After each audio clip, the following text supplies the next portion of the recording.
السلام علیکم ورحمۃ اللہ وبرکاتہ۔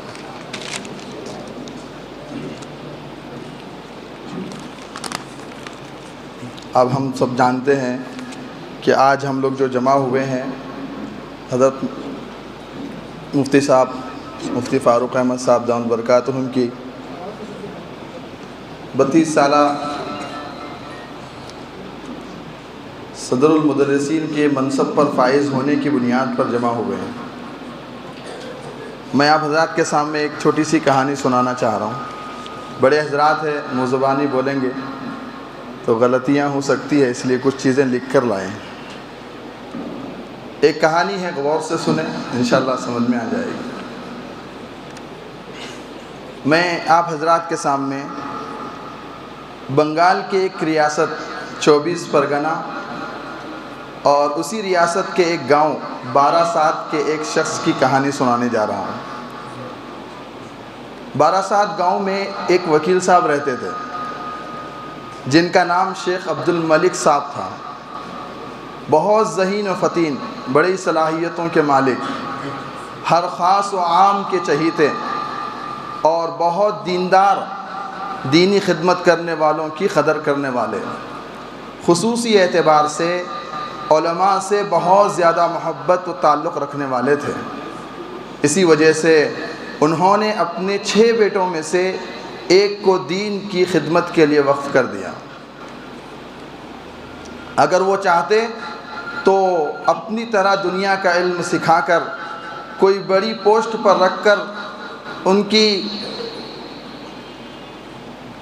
بڑی پوسٹ پر رکھ دیتے اور اس میں ان کا درجہ گویا کہ بلند کر سکتے تھے، لیکن ان کے علم و عمل سے محبت، علم و علماء سے محبت کی علامت ہے کہ انہوں نے اپنے ہونہار بیٹے کو دین کے لیے وقف کر دیا۔ اب اس ہونہار بیٹے نے 24 پرگنہ کے ایک گاؤں مالوتی پور میں ابتدائی تعلیم حاصل کی۔ تقریباً 4 سال اسی میں علم حاصل کیا، شرح وقایہ، شرح جامع تک تعلیم حاصل کی۔ پھر اس کے بعد علیہ کی تعلیم کے لیے رائے پور یوپی چلے گئے، وہاں پر مختصر المعانی، ہدایہ، جلالین وغیرہ کی تعلیم حاصل کی۔ پھر آخر میں دور حدیث کے لیے مادر علمی دارالعلوم دیوبند گئے۔ پھر دور حدیث سے فراغت کے بعد اس طالب علم کا اپنے مقام واپس جانے کا ارادہ تھا اور تیاری بھی مکمل ہو چکی تھی، اس لیے کہ اس طالب علم کا اپنے مادر علمی مالوتی پور میں تقرر ہو چکا تھا، لیکن قدرت کو کچھ اور ہی منظور تھا۔ اللہ رب العزت اس طالب علم سے ایک انقلابی کام لینا چاہتے تھے۔ اس طالب علم کے دورے سے فراغت کے سال دارالعلوم حیدرآباد میں افتاء کی درسگاہ عمل میں آ رہی تھی۔ اسی غرض سے وہاں کے معناز استاد حضرت مولانا فاروق صاحب، جو کہ آندھرا سے تعلق رکھتے تھے، دیوبند آئے ہوئے تھے تاکہ یہاں سے طلباء کو لے جائیں۔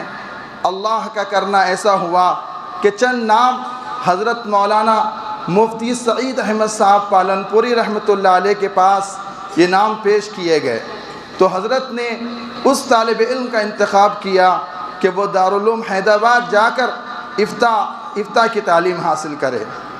اس طالب علم نے وہاں پر 2 سالہ افتاء کیا۔ وہ طالب علم بہت زیادہ صلاحیت مند، مطیع و فرمانبردار، استاد کا خدمت گزار طالب علم تھا۔ تمام اساتذہ اس طالب علم کی صلاحیت اور علمی شغف سے واقف تھے۔ اس طالب علم کی تعلیمی فراغت کے وقت ایک قدیم ضلع سے کسی صلاحیت مند اور جید مفتی کی ضرورت پیش آ گئی۔ تمام اساتذہ کی نظر خصوصی اعتبار سے دارالعلوم حیدرآباد کے معناز استاد حضرت مولانا فاروق صاحب کی توجہ اس طالب علم پر پڑی جو کہ بنگال سے علم حاصل کرنے آیا تھا۔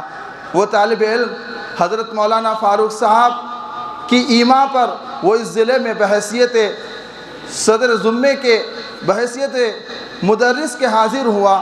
وہ جیسے ہی مدرسے میں حاضر ہوا، صدر المدرس کے منصب پر فائز کیا گیا۔ پھر وہ صدر المفتی بنایا گیا۔ پھر اس کے ساتھ ساتھ شہر کی قدیم اور عظیم مسجد میں امامت اور خطابت پر بھی جلوہ افروز ہوا۔ اس طریقے پر اس طالب علم کا سفر 24 پرگنہ کی ایک چھوٹے سے گاؤں باراسات سے شروع ہوا اور 32 سال مکمل ہو چکے ہیں۔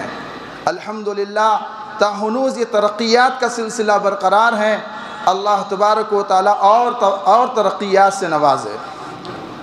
آپ کو یہ جانتے ہوئے بڑی حیرت ہوگی کہ وہ طالب علم جس شہر میں آیا ہے وہ شہر محمد آباد بیدر ہے، اور وہ ادارہ جہاں پر اس طالب علم کو بھیجا گیا وہ جامعہ اسلامیہ مدینۃ العلوم بیدر ہے، اور وہ مسجد جس میں 32 سال سے امامت اور خطابت کی آوازیں گونج رہی ہیں وہ مسجد مظفر حسینی ہے۔ اور وہ طالب علم جو ہزاروں طلبہ کا استاد بنا اور ہزاروں لوگوں نے اس سے رہنمائی حاصل کی، وہ کوئی اور نہیں ہے، وہ ہم سب کے سرپرست، حق و باطل میں فرق کرنے والے، سچ اور جھوٹ میں امتیاز کرنے والے، افہام و تفہیم کے مالک، سیدھی سادی زندگی بسر کرنے والے، نظافت و شرافت پسند، ہر کس و ناکس کے غمخوار، مدرسے کی ترقی کے لیے دل و جان سے محنت و مشقت کرنے والے، جس سے ہماری مراد استاد الاساتذہ حضرت مولانا مفتی شیخ فاروق احمد صاحب دامت برکاتہم و اطال اللہ عمرہ ہے۔ صدر المدرسین وہ صدر المفتی و نائب صدر جامعہ اسلامیہ مدینۃ العلوم بیدر ہیں۔ اللہ تعالیٰ آپ کے سائے عاطفت کو تا دیر قائم فرمائے اور آپ کی عمر و صحت میں ترقی عطا فرمائے۔ کسی شاعر نے کیا ہی خوب کہا، نئے صحیفوں میں لکھا ملوں گا میں، مجھے نہ ڈھونڈو دمک لگی کتابوں میں، بولتا نقش ہوں ہنستا ہوا لہجہ ہوں میں، جس کو لفظوں میں سنوارا وہ چہرہ ہوں میں۔ ایک کہاوت ہے کہ الاستقامت فوق الکرامہ، استقامت کرامت سے بھی افضل ہوا کرتی ہے۔ استقامت کوئی معمولی لفظ نہیں ہے، استقامت کئی ایک لفظوں کا مجموعہ ہے۔ استقامت میں صبر ہے، استقامت میں برداشت ہے، استقامت میں حسن اخلاق ہے، استقامت میں حکمت بری باتیں ہیں، استقامت میں ہر دل عزیزی ہے، اور استقامت میں ایک دوسرے کا ساتھ دینا ہے۔ جب یہ ساری چیزیں ملتی ہیں تو ایک آدمی استقامت کے ساتھ کام کر سکتا ہے۔